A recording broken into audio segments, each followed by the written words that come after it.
You've got the idea, the product, the vision, but one bad hire can burn months of progress and crush your momentum.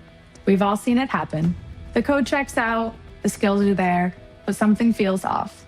Ownership slips, communication fades. Suddenly, the team's spending more time managing the developer than moving the project forward. I'm Simone Ryland, Client Enablement Manager here at X-Team.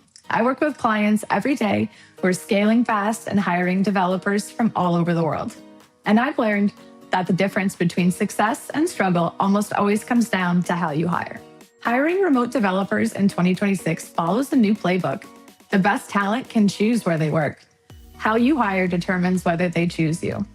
Today, we're breaking down the 5 biggest mistakes companies make when hiring remote developers and how to avoid them so you can build a team that actually delivers.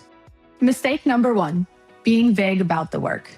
Top developers skip unclear roles. A generic job post full of buzzwords won't attract people who solve the real problems.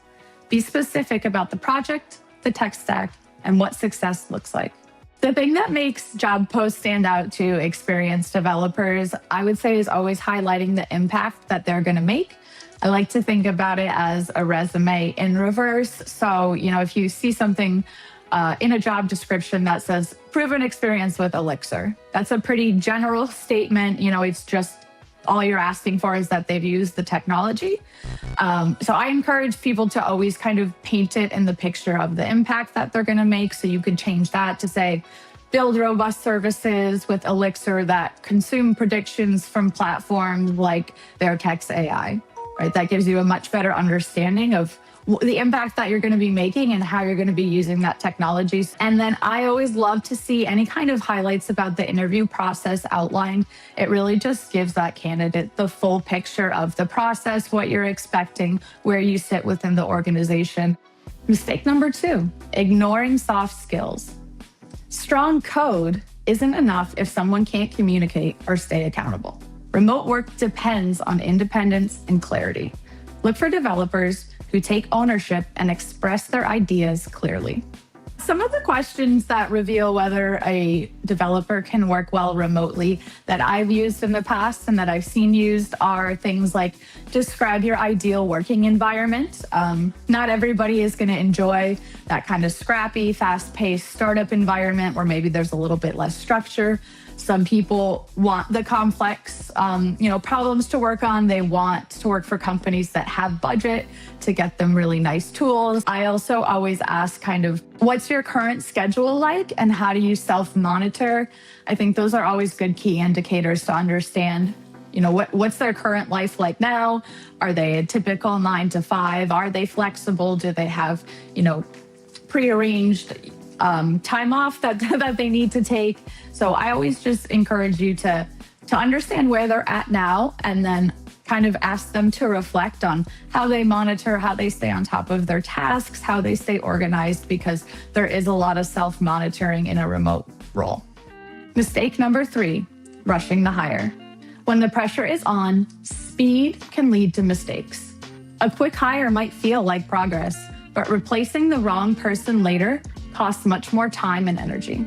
Take time to test skills, check references, and evaluate fit. 2 interviews is always my suggestion, a more technical focus, a more screening focused one. It shouldn't take more than that. And if you do those 2 things correctly, you shouldn't need to rush through them. When a candidate is truly worth waiting for, I think after the first screening, after you've had the first initial conversation for them, you should really know whether this is the standout candidate. And I think some things you can ask yourself is how did they answer these questions? Did they kind of ramble? Did they get off topic? Did they actually address the problem? Did they go beyond the solution and think about your architecture, future problems, how this could affect other departments? So I think people that stand out really go above and beyond the questions and the problems. Mistake 4, forgetting culture fit. Skills help you ship code. Culture keeps the team together. Ask about feedback preferences, collaboration style, and motivation. The right fit strengthens how your team works every day. Companies can define what a good cultural fit is before hiring. I think by really knowing your own values. There is a couple companies out there that I really look up to, and one of their values is sincere candor. So that is like utmost importance throughout their organization. So like knowing that value is so important up front, it's really easy to integrate that into your recruitment process, right? We need somebody who's honest. We need somebody who's going to tell us, hey, maybe I don't understand, but I'm going to find the answer. Mistake number 5, underpaying talent. Fair pay builds trust and commitment. Developers who feel valued stay longer and deliver better results. Use reliable data to offer compensation that matches skill, experience, and the market. Leaders should approach global pay equity data-driven, as I think anything in the economy. There are a lot of things that affect wages, cost of living, so it's important to keep a pulse on the data points. There's tools out there like Talent Neuron that you can utilize to give you the average and the median ranges for certain roles, certain seniorities. I would say always be ready to pay above market for a rock star. So if their ask is a little bit higher than the typical range for that location, I always still encourage you to move forward, because there are 10x people all over the world. So there are people who can make the impact of 1, 2, 3 people, and I think that's valuable no matter where they are, and it's worth the cost. Hiring remote developers takes clarity, patience, and respect for the people doing the work. When you define the role, communicate your values, and invest in the right talent, your projects move forward with confidence. At X-Team, we help companies build high-performing engineering teams that thrive in a remote world. If you're ready to start hiring smarter and scaling faster, visit our link in the description to learn how we can connect you with developers who deliver from day one. And don't forget to like and subscribe for more insights from X-Team on building unstoppable remote teams.